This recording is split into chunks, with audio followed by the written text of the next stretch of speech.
Hi guys! Andito na naman ang inyong lingkod. Aray ko, ito lang yung mic ko. Guys, meron akong ipapakita sa inyong product ni Absidy. Yan. Dito ko rin siya nabili sa TikTok. Actually, itong pagmumukha ko na ito, hindi talaga ako mahilig sa paglalagay ng makeup or even kahit yung itong klaseng yung mga kita mo, hindi ko nga alam kung anong tawag. Yung eyebrows, makeup, eme. And actually, wala rin akong idea kung paano ko to ilagay. Pero napanood ko lang din ito sa nabilhan kong seller. And so, itry natin. Meron siyang yung parang gel para i-apply mo sa iyong eyebrows. O, diba? Hindi ko talaga alam kung paano ko to i-apply. And yung kilay ko, kulang-kulang ng buhok. So, hindi ko alam kung tama ba yung ginagawa ko. Yan siya guys, igaganyan mo daw. Yan. Ganyan. Tapos, meron siyang brush din. Ito. Yan. So, after mo malagay yung parang gel na yun, tsaka mo siya susuklayin pataas. Yan. Ganyan.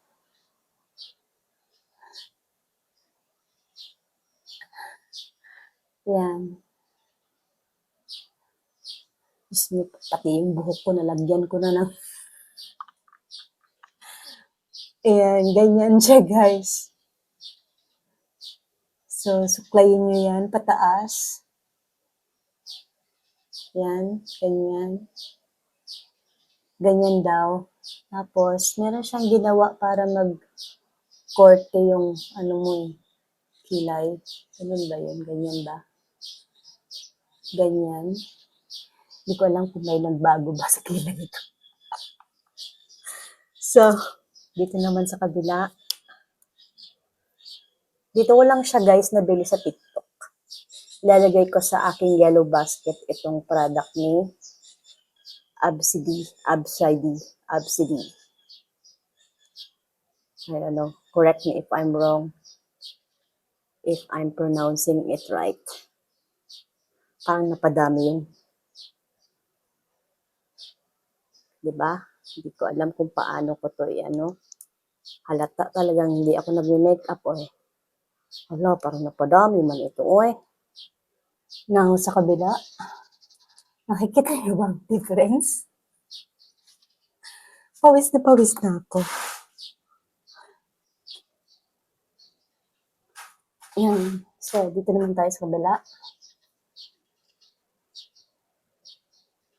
Yan. Actually, kailangan ko na namang maglinis ng aking kilay kasi may mga excess na naman na tumutubo. Yan. So, ganyan lang siya guys.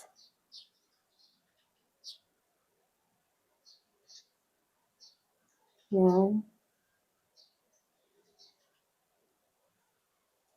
Tapos, meron siyang ginagawa para mag-shape yung kilay mo after mo maglagay nitong parang niya.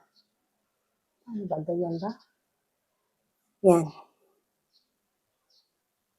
Anyway, guys. Lalagay ko to sa aking yellow basket. So, try to check it out. The Absidy.